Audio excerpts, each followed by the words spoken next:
Brainwash স্কুলের পক্ষ থেকে জানাই ইসলামিক শুভেচ্ছা। আসসালামু আলাইকুম ওয়া রাহমাতুল্লাহি ওয়া বারাকাতুহু। ওয়া আলাইকুম আসসালাম ওয়া রাহমাতুল্লাহি ওয়া বারাকাতুহু। আল্লাহর দয়া, শান্তি আর রহমত তোমাদের সবার উপরে বর্ষিত হোক। তোমরা সব কেমন আছো? আলহামদুলিল্লাহ ভালো আছি। আপনি কেমন আছেন? আলহামদুলিল্লাহ, আমি আল্লাহর রহমতে খুব ভালো আছি। তো ঠিক আছে, আমরা এখন ক্লাসে চলে যাই। হ্যাঁ, তো আজকে আমাদের অষ্টম অধ্যায়ের তোমাদের গণিত বইয়ের এসএসসি গণিত বইয়ের অষ্টম অধ্যায়ের 27 নম্বর জ্যামিতি। কয় নম্বর জ্যামিতি? 27 নম্বর জ্যামিতি। তো 27 নম্বর জ্যামিতির প্রশ্নটা দেখো কিরকম। দুইটা বৃত্ত পরস্পরকে বহিস্পর্শ করলে এদের কেন্দ্রদ্বয় ও স্পর্শ বিন্দু সমরেখ হবে। কি হবে? সমরেখ হবে। একটু খেয়াল করো, দুইটা বৃত্ত পরস্পরকে বহিস্পর্শ করলে, দুইটা বৃত্ত পরস্পরকে বহিস্পর্শ করলে একটু খেয়াল করতে দেখো। এই যে একটা বৃত্ত, মনে করো এই বৃত্তটার নাম দিলাম, এই বৃত্তটার এটা কেন্দ্র, কেন্দ্রটার নাম দিলাম এ। কি দিলাম? এ। ঠিক আছে। আর দেখো একটা বৃত্ত আঁকে ফেললাম, আর আরেকটা বৃত্ত, এই বৃত্তটার কেন্দ্রের নাম দিলাম কি? ডি। দেখো তো দুইটা বৃত্ত এই যে বহিস্পর্শ মানে বাইরে স্পর্শ করেছে না? বাইরে স্পর্শ করেছে। এই যে বাইরে স্পর্শ করেছে এইটাকেই বলে বহিস্পর্শ। বহির মানে বাইরে না, বহির স্পর্শ মানে কি? বাইরে স্পর্শ। দুইটা বৃত্ত বহির স্পর্শ করবে, বাইরে কি স্পর্শ করবে। দেখছো, বাইরে বাইরে স্পর্শ করেছে। তো স্পর্শ বিন্দুটার নাম দিলাম ধরো ও। কি দিলাম? ও। আশা করি তোমরা এটা বুঝতে পেরেছো জ্যামিতিটা আঁকানো। দেখো দুইটা বৃত্ত বলেছে, দেখো দুইটা বৃত্ত আঁকেছি, আর এমন ভাবে আঁকাইতে বলেছে যাতে করে এই বহিস্পর্শ করে। কি করে? বহিস্পর্শ। দেখো দেখো বাইরে স্পর্শ করেছে, এটাকে বলে বহিস্পর্শ। আচ্ছা, বহিস্পর্শটার নাম কি দিছি আমরা? ও। ক্লিয়ার? এবং এদের কেন্দ্রদ্বয় মানে এদের মানে কি? বৃত্ত দুটোর কেন্দ্রদ্বয়। বৃত্ত দুটোর কেন্দ্রদ্বয় কি কি? দেখো তো এ এবং কি বলো তো? বি। এই যে দুইটা, তাই না? কেন্দ্রদ্বয় ও স্পর্শ বিন্দু। স্পর্শ বিন্দু কোনটা? ও না? ও। এবং ও, তাই না? ও। তাহলে দেখো এ বি, দেখো এ একটা কেন্দ্র, বি একটা কেন্দ্র, এবং ও কি? একটা স্পর্শ বিন্দু, তাই না? তাহলে দেখো এই বিন্দুটা, এই বিন্দুটা, এই বিন্দুটা, এই তিনটি বিন্দু যদি আমরা একই সরল রেখাতে রাখতে পারি, একই সরল রেখাতে যদি মানে রাখতে পারি, তাহলে ঠিক এরকম দেখো, মনে করো দুইটা বৃত্ত। ঠিক আছে। আচ্ছা, আরেকবার রাখাই। দেখো দেখো দুইটা বৃত্ত এই যে বহিস্পর্শ করেছে। দেখো দেখো এই যে একই সরল রেখাতে এই তিনটা বিন্দুকে যদি একই সরল রেখাতে আঁকতে পারি, তাহলে ওইটাকে কি করতে পারবো? আমি সমরেখা প্রমাণ করতে পারবো। ঠিক আছে। তাহলে সমরেখাটা আশা করি তোমরা বুঝে গেছো। আর একবার একটু সমরেখাটা বোঝায়। দেখো এই যে এটা হচ্ছে আমার একটা বৃত্ত, এইটা আমার আর একটা বৃত্ত, এই যে বহিস্পর্শ করেছে। তো দেখো এই বৃত্তের কেন্দ্র হচ্ছে এ, হ্যাঁ, আর এই বৃত্তের কেন্দ্র কি? বি। আর এই স্পর্শ বিন্দুটার নাম কি?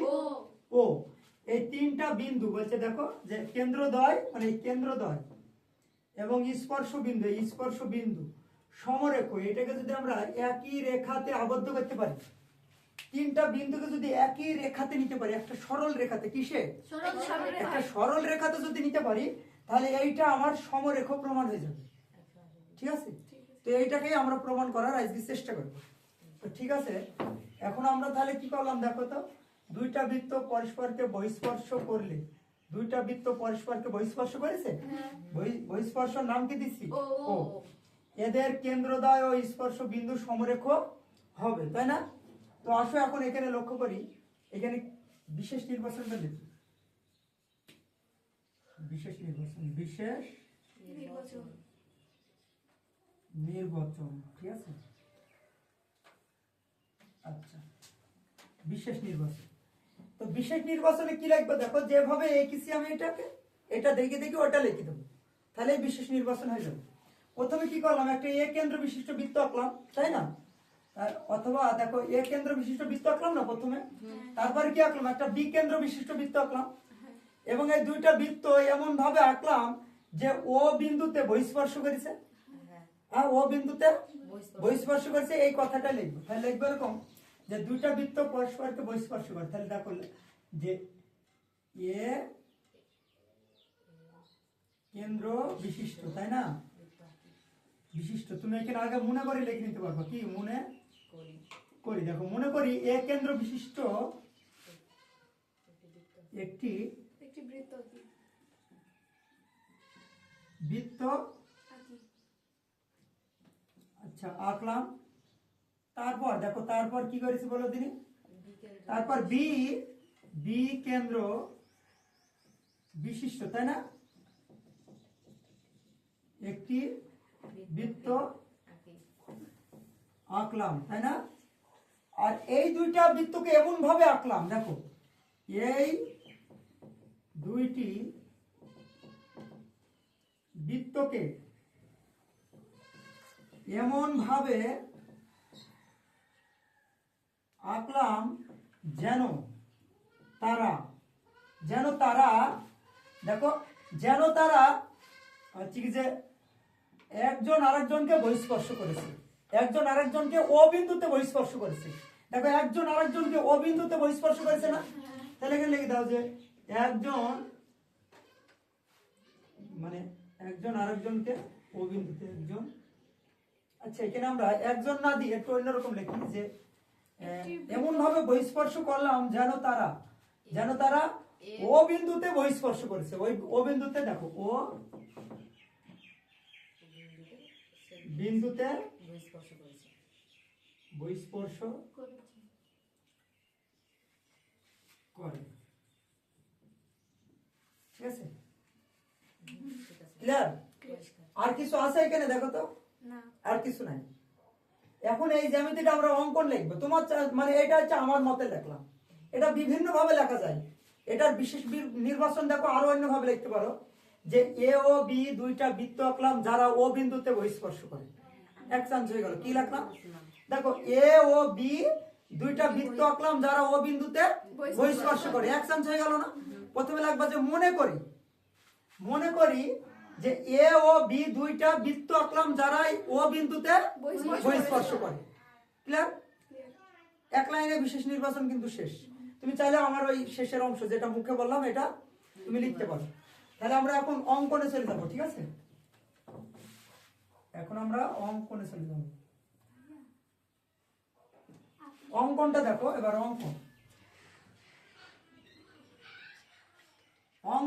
অঙ্কন হচ্ছে এই জ্যামিতিটা তোমার প্রমাণ করার জন্য, অঙ্কন খেয়াল করো। এই যে অঙ্কনটা আমরা করার আগে আর একটা জিনিস আমরা একটু এড়িয়ে ফেলেছি, সেটা কি দেখো, সেটা হচ্ছে বিশেষ নির্বাচন বললাম, কি বললাম যে এ ও বি দুইটা বৃত্ত আঁকলাম যারা ও বিন্দুতে বহিঃস্পর্শ করেছে, তাই না, বিশেষ নির্বাচন। তো প্রমাণ করতে হবে যে ওই যে প্রমাণ করতে কি হবে, দেখো শেষ অংশ এই তোমার প্রশ্নে দেওয়া থাকে যে প্রমাণ করতে কি হবে, প্রমাণ করতে হয় শেষ অংশটা। দেখো কি যে এদের কেন্দ্রদ্বয় ও স্পর্শ বিন্দু সমরেখ। তার মানে এখানে প্রমাণ করতে হবে যে বিশেষ নির্বাচন তো লাগবে, প্রমাণ করতে হবে যে এই যে হবে যে, ঠিক আছে, প্রমাণ করতে হবে যে দেখো যে কেন্দ্রদ্বয় মানে কি এ আর বি, তার মানে কেন্দ্রদ্বয় দেখো এ বিন্দু, তাই না, বিন্দু এবং বি বিন্দু এবং দেখো খেয়াল করো এবং এই যে ও বিন্দু, এই যে স্পর্শ বিন্দুর কথা বলেছে, স্পর্শ বিন্দু।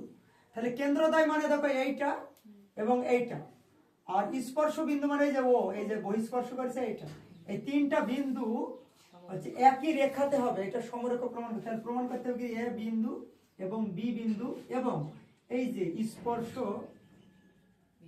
ও বিন্দু, তিনটি বিন্দু সমরেখ, এইটা কিন্তু প্রমাণ করতে হবে। তাহলে এ বিন্দু বি বিন্দু এবং ও বিন্দুটা কি, ও বিন্দু এই যে স্পর্শ ও বিন্দু, বহিঃস্পর্শ ও বিন্দুটা কি করতে হবে, এই তিনটা বিন্দুকেই কি করতে হবে আমাদের সমরেখ করতে হবে, তাই। আর সমরেখ মানে কি বুঝলাম তোমাদের, দেখো তো যে একই সরল রেখাতে তিনটা বিন্দু থাকতে হবে, ওই যে শুরুতেই বলেছি, ঠিক না। তো ঠিক আছে, আমরা মোটামুটি অঙ্কন সম্পর্কে তোমাদের একটু ধারণা দিই, তোমরা এগুলো পারো, সমস্যা নেই। এবার দেখো অঙ্কনটা কি, এই জ্যামিতিটা প্রমাণ করার জন্য আমার কিন্তু মানে কয়েকটা জিনিস লাগবে, এক্সট্রা কয়েকটা জিনিস লাগবে। যেমন এই জ্যামিতিটা প্রমাণ করার জন্য তোমার একটা স্পর্শক টানতে হবে, তোমাদের গত জ্যামিতিতে স্পর্শক গুলা কি সেটা বুঝেছি, হ্যাঁ, ওই জ্যামিতি গুলা দেখে আসলে তোমরা বুঝতে পারবা। যেমন হচ্ছে তোমার স্পর্শক আছে 26-এ, তারপরে ওদিকে 25-এ, এগুলা স্পর্শক কি এটা কিন্তু তোমাদেরকে বোঝানো আছে। এবার লক্ষ্য করো, তাহলে এখানে আমরা কি করব, এখানে আমরা অঙ্কন করব। আর অঙ্কন হলো ও জ্যামিতির ওই অংশটা যেটা প্রমাণ করার জন্য লাগে, তাই না? তো এই জ্যামিতিটা প্রমাণ করতে হলে তোমাকে যেটা করতে হবে, একটা স্পর্শক টানতে হবে। একটা কি করতে হবে?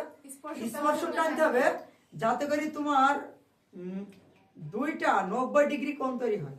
দুইটা 90 ডিগ্রি কোণ তৈরি হয়। তো দেখো এখন আমরা একটা স্পর্শক টানি। ধরো এই যে একটা স্পর্শক টান দিলাম, এই যে স্পর্শক টানলাম, ঠিক আছে? ধরো স্পর্শকের এটার নাম দিলাম, এটা দিলাম পি, এটা দিলাম কিউ, এটা কি দিলাম? কিউ দিলাম। তাহলে পি ও কিউ একটা স্পর্শক হয়ে গেল না? তাহলে পি ও কিউ একটা স্পর্শক হয়ে গেল। তাহলে তুমি কিন্তু এটা অঙ্কন হিসাবে লিখতে পারো যে পি ও কিউ একটি স্পর্শক আঁকি, ঠিক আছে? এবং দেখো এই জ্যামিতিটা প্রমাণ করতে হলে তোমাদের বললাম না যে 90 ডিগ্রি কোণ লাগবে, দুইটা সমকোণ লাগবে। স্পর্শক টেনিসে এখনো কি সমকোণ হয়েছে? সমকোণ হয়নি, কিন্তু এবার দেখো সমকোণ তৈরি করবো। দেখো এই যে এ ও যোগ করো এবং বিও, দেখো বিও যোগ করলাম। তাহলে এইদিকে একটা দেখো তোমার সমকোণ হয়ে গেছে, এইদিকে একটা সমকোণ হয়ে গেছে না? দেখো এই যে এই জায়গাতে একটা সমকোণ হয়েছে, এই জায়গায় একটা সমকোণ হয়েছে, দুইটা সমকোণ হয়ে গেছে। তাহলে মোটামুটি আমি কি শর্ত পূরণ করতে পেরেছি? তাহলে এখানে একটু লিখে দাও যে এ ও এবং বিও যোগ করি। আশা করি তোমরা অঙ্কনটা বুঝতে পেরেছো। তাহলে প্রথমে অঙ্কনে জানি কি করলাম, পি ও কিউ স্পর্শক আঁকলাম, তারপরে কি করলাম, এ ও এবং বি ও যোগ করলাম, অঙ্কন শেষ, ঠিক আছে? এখন চলে আসো প্রমাণে। প্রমাণ, এবার প্রমাণটা দেখো কত সহজ। প্রমাণ একদম খুবই সহজ। হ্যাঁ, প্রমাণ, এখন প্রমাণ করবো জ্যামিতিটা। দেখো এইটা কিন্তু আমার 90 ডিগ্রি কোণ হয়ে গেছে। স্পর্শক মানে জানো, স্পর্শক মানে এটা এমন ভাবে স্পর্শক মানেই একটা সরল রেখা, একটা কি সরল রেখা। আর এটা এমন ভাবে সরল রেখাটা হয়েছে, এটা একটা লম্ব হয়ে গেছে। কি হয়ে গেছে? লম্ব, ঠিক আছে? বৃত্তে কোনো একটা স্পর্শক টানলে সেটা সরল রেখা হয়ে যায়, বুঝতে পারছো? লম্ব হয়ে যায়। তো এটা লম্ব হয়ে গেছে, লম্ব হয়ে যাওয়ার কারণেই কিন্তু আমার এটা 90 ডিগ্রি, এটা 90 ডিগ্রি কোণ হয়ে গেছে, ঠিক আছে? তো এখন দেখো কিভাবে প্রমাণ করব। তাহলে এখানে আমরা দেখতে পাচ্ছি যে এ, দেখো এই যে এ বৃত্তটার ক্ষেত্রে, এ বৃত্তর ক্ষেত্রে যদি আমরা লক্ষ্য করি, দেখো যে এও একটা ব্যাসার্ধ হয়ে গেছে। দেখো বৃত্ত থেকে কেন্দ্রে গেছে ব্যাসার্ধ না? তোমাদের গত জ্যামিতি গুলোতে ব্যাসার্ধ সম্পর্কে বিস্তারিত আলোচনা করেছি যে কেন্দ্র থেকে বৃত্তে গেলে কি ব্যাসার্ধ। দেখো কেন্দ্র থেকে বৃত্তে গেছে, এটা ব্যাসার্ধ না? তাহলে এখানে আমরা লিখতে পারি, দেখো যে এ কেন্দ্র বিশিষ্ট বৃত্তে, এ কেন্দ্র বিশিষ্ট বৃত্তে এও কি বলো দিনি? এও একটি ব্যাসার্ধ, ঠিক আছে না? তারপরে আরেকটা জিনিস লক্ষ্য করতে হবে যে এই কেন্দ্রটারই মানে এই বৃত্তটা, এই যে এ কেন্দ্র বিশিষ্ট বৃত্তটারই তুমি দেখো পি ও কিউ একটা স্পর্শক না? তোমাদের একটু বুঝাই, মনে করো এটা আমার একটা হ্যাঁ, আমি যখন এইভাবে টানলাম তখন তো এই যে স্পর্শ করেছে ও বিন্দুতে স্পর্শ করেছে, আর এটা পি, এটা কি কিউ। তাহলে এই যে এই বৃত্তটা দেখো তো এটা একটা স্পর্শক হয়ে গেছে না? এটা একটা স্পর্শক হয়েছে। আচ্ছা, তাহলে আমরা এটা লিখতে পারি যে এ কেন্দ্র বিশিষ্ট বৃত্তে এও একটি ব্যাসার্ধ এবং দেখো যে পি ও কিউ একটা স্পর্শক, পি ও কিউ একটি স্পর্শক। আমি কি ভুল রাখলাম বলো তো? ঠিক আছে না? আচ্ছা ঠিক আছে, ভালো করে মনোযোগী দাও। ওটা তো আমার মানে তোমরা মনোযোগী হচ্ছে না, তাই না? বুঝতে পারছো না? আচ্ছা সুন্দর, বুঝতে পারলে হবে। তোমরা কথা বলো, বুঝতে পারছো? আচ্ছা ঠিক আছে। তাহলে পরে দেখো যে এই এতটুকু বোঝেনি কে? আরেকবার একটু বুঝাই এটা। হ্যাঁ, দেখো এ কেন্দ্র বিশিষ্ট বৃত্তে, এই যে এ কেন্দ্র বিশিষ্ট বৃত্তে, এই যে এই বৃত্তটা, ঠিক আছে? এই বৃত্তটার কেন্দ্রের নাম কি? এ। তাহলে এ কেন্দ্র বিশিষ্ট বৃত্তে দেখো তো এ ও একটা ব্যাসার্ধ না? এ ও একটা ব্যাসার্ধ লিখেছি। তারপরে একটু লক্ষ্য করো তো যে এই বৃত্তটারই পি পি কি পি ও কিউ একটা স্পর্শক না? দেখো পি ও কিউ একটি স্পর্শক, লিখেছে এটা ক্লিয়ার? এবার আমরা এখানে আরেকটা জিনিস দেখতে পাচ্ছি যে এ ও পি কি, এটা একটা সমকোণ না? সমকোণ মানে 90 ডিগ্রি। তাহলে এটাও আমরা লিখতে পারি তাহলে এখানে এ ও পি কোণ, দেখো এই যে ও কোণটা না, এই যে এইটা, তাই না? দেখো এই কোণটা, এই যে এই কোণটা, ঠিক আছে না? এটার নাম তো ও, তাই না? তাহলে ও কোণটা দেখো এ ও পি, এ ও পি যেটা মাঝে থাকে সেটা কোণ। তাহলে এ ও পি কোণ সমান এক সমকোণ, তাই না? এক সমকোণ মানে 90 ডিগ্রি, 90 ডিগ্রি, ঠিক আছে ক্লিয়ার? তাহলে এটা আমার 1 নম্বর সমীকরণ দাও। এটা কয় নম্বর সমীকরণ? 1 নম্বর। তাহলে আমার দেখো এই বৃত্ত নিয়ে কাজ হয়ে গেল। এবার ওই বৃত্ত আছে, ওই বৃত্ত আছে না? এবার আমরা লিখতে পারি বি কেন্দ্র বিশিষ্ট বৃত্তে একই রকম ভাবে, দেখো বি কেন্দ্র বিশিষ্ট, দেখো বি কেন্দ্র বিশিষ্ট বৃত্তে, বি কেন্দ্র বিশিষ্ট বৃত্তে দেখো তো বিও একটা ব্যাসার্ধ না? এই যে বি থেকে কেন্দ্রে এসেছে, তাহলে বিও কি একটা ব্যাসার্ধ। দেখো তাহলে বি কেন্দ্র বিশিষ্ট বৃত্তে বিও একটি ব্যাসার্ধ, ঠিক আছে না? ক্লিয়ার? এবার একটু লক্ষ্য করো, আবার ওই সেম কায়দাতে লক্ষ্য করো যে বি কেন্দ্র বিশিষ্ট বৃত্তে পি ও কিউ একটি স্পর্শক না? দেখো তো এই বৃত্তটারও কিন্তু স্পর্শক, আবার এই বৃত্তটারও এটা স্পর্শক। তাহলে আমি এই বৃত্তের ক্ষেত্রেও কিন্তু এই স্পর্শকটা লিখতে পারি। তাহলে লিখে ফেলো, তাহলে যে এবং এবং দেখো পি ও কিউ একটি কি স্পর্শক, স্পর্শক। আশা করি তোমরা এতদূর পর্যন্ত বুঝতে পেরেছো। এবার কি করবো দেখো, তাহলে যা হয়ে গেছে, সরি এই যে ব্যাসার্ধ পেয়ে গেছি, স্পর্শক পেয়ে গেছি, এবার কোণ আছে, তাই না? বি ও পি এটাও তো তোমার 90 ডিগ্রি, তাই না? এটাও 90 ডিগ্রি। কেন 90 ডিগ্রি? কারণ এটা তোমার লম্বা হয়ে গেছে, ঠিক না? এটাও 90 ডিগ্রি। তাহলে লিখতে পারি বি ও পি। এখানে আমরা লিখতে পারি তাহলে কি যে কোণ বি ও পি সমান কত? এক সমকোণ। আচ্ছা সমকোণ, তাই না? সমান সমান কত? 90 ডিগ্রি। এক সমকোণ সমান 90 ডিগ্রি না? তাহলে এটা 2 নম্বর দাও। এটা কয় নম্বর? 2 নম্বর সমীকরণ, ঠিক আছে? এখন এটাকে আমরা প্রমাণ করব। এটাকে কি করব? প্রমাণ করব। আচ্ছা আমার এই সাইডে হালকা একটু জায়গা আছে, এই সাইডে কি আছে? হালকা একটু জায়গা আছে। আচ্ছা তোমরা একটু নড়াচড়া কম করো, একটু মনোযোগী হও। তাহলে এখানে হালকা জায়গা আছে, আমি এই জায়গাতে একটু প্রমাণ করে দেওয়ার চেষ্টা করি। হ্যাঁ, তো দেখো এই 1 আর 2 যোগ করবো, তাহলে প্রমাণ হয়ে যাবে। দেখবা তাহলে সমীকরণ 1 আর 2 যোগ করি, তাহলে 1 যোগ 2, 1 যোগ 2, 1 আর 2 যোগ করি। তাহলে 1 নম্বর কোনটা বলো তো? 1 নম্বর কোনটা? কোণ এ ও পি সমান এক সমকোণ। দেখো তো 1 নম্বর এইটা না? এই যে এইটা না? এইটা আমার 1 নম্বর সমীকরণ। আর 2 নম্বর কোনটা দেখো তো? কোণ এইটা। তাহলে 1 নম্বরটা লেখো এ ও পি, এ ও পি পি কোণ সমান সমান এটা 90 ডিগ্রি বা এক সমকোণ, তাই না? তাহলে তুমি দিতে পারো এখানে এক সমকোণ, কি এক সমকোণ, ঠিক আছে? এবার দেখো তারপরে 2 নম্বর সমীকরণ কোনটা? এটা না? এই যে 1 এবার যোগ করছি, তাহলে কোণ বি ও পি এটা আমার এক সমকোণ, এটাও কি এক সমকোণ, ঠিক আছে? এবার যোগ করি, এই যে যোগ করছি, দেখো যদি যোগ করি তাহলে দেখো তো এ ও পি, দেখো এখানে খেয়াল করো এ ও পি এইটা না? এইটা না? এইটুকুন না? এই যে এইটুকুন কোণ, তাই না?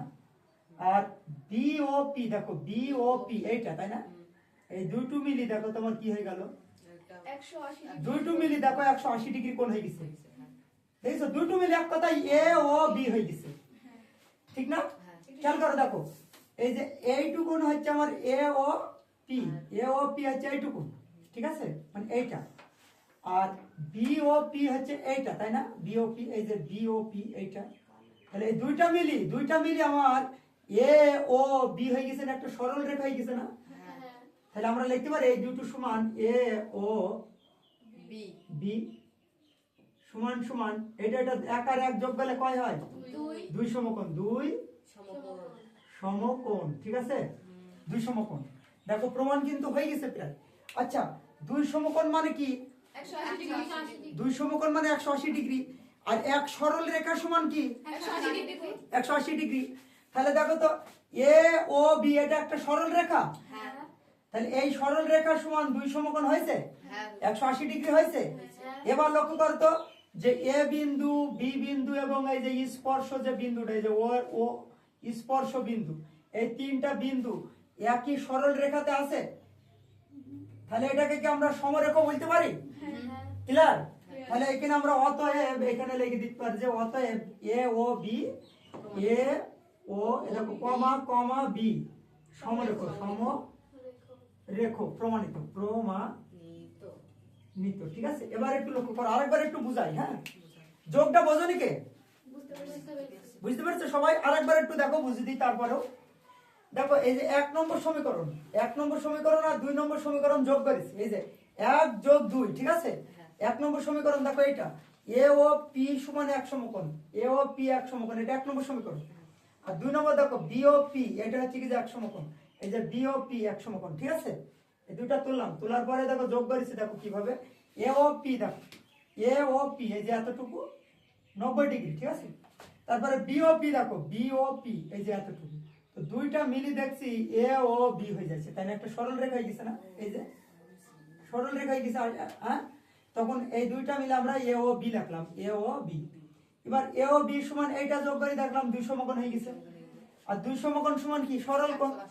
তাহলে এই যে তখন আমরা লিখতে পারি কি যে এ ও বি সমরেখ, কারণ একই সরল রেখায় দেখো তিনটি বিন্দু। ওরাও বলেছে যে কেন্দ্রদ্বয়, এই যে কেন্দ্রদ্বয় এবং স্পর্শ বিন্দুটা সমরেখ হইতে হবে। আর সমরেখ হওয়ার শর্ত হচ্ছে যে একই সরল রেখাতে হইতে হবে। আর আমরা এটা প্রমাণ করলাম যে এটা এক সরল রেখা, এক সরল কোণ, এক সরল কোণ, 180 ডিগ্রি কোণ, এই যে 180 ডিগ্রি। আশা করি তোমরা বুঝতে পেরেছো, ঠিক আছে। কুরাইশা, আচ্ছা তোমরা কি জ্যামিতিটা? তো ধন্যবাদ তোমাদের সকলকে, ঠিক আছে। আর যারা যারা আমার এই ভিডিওটা দেখছো, যদি এই ভিডিওটা ভালো লাগে, ভালো না লাগলে সেটা আলাদা ব্যাপার, যদি ভালো লাগে তোমরা যদি বুঝতে পারো, তাহলে চ্যানেলটা একটু সাবস্ক্রাইব করে রাখবা, নতুন নতুন ভিডিও ইনশাল্লাহ তোমরা পেয়ে যাবা। আর একটু শেয়ার করে দিবা, একটু কমেন্ট করে দিবা, কমেন্টে জানিয়ে দিবা যে এই অংশটা বুঝতে পারলাম না, আমি রিপ্লাই আবার তোমাদেরকে বুঝাবো। তো আশা করি তোমরা এই জিনিসগুলা আমার বিশ্বাস বুঝতে পেরেছো। আর আমি তোমাদের ব্রেনকে, মানে আমার বিশ্বাস থেকে বলছি, আমি তোমাদের ব্রেনকে ওয়াশ করতে পেরেছি। তো ঠিক আছে, এ পর্যন্ত আজকে আমাদের ক্লাস শেষ করলাম। আবারও তোমাদের জানাই ইসলামিক শুভেচ্ছা। আসসালামু আলাইকুম ওয়া রাহমাতুল্লাহি ওয়া বারাকাতুহু। আল্লাহ দয়া, শান্তি আর রহমত তোমাদের সবার উপরে বর্ষিত হোক।